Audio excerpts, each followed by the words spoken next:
Blessed morning, everyone.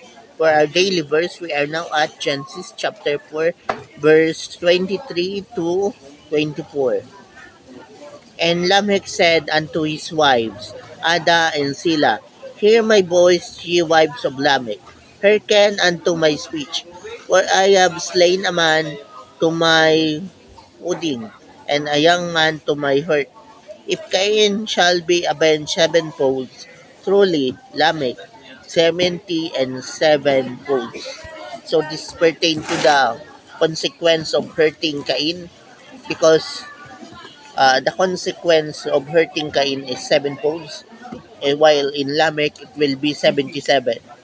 Meaning, it's in their genes that God already forgive them.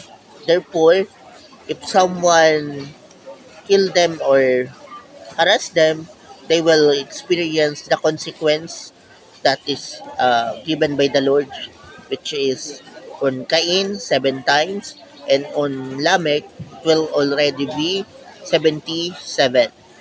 So, regardless of your past, God can still protect you and prevent you from anything harm or from any harassment.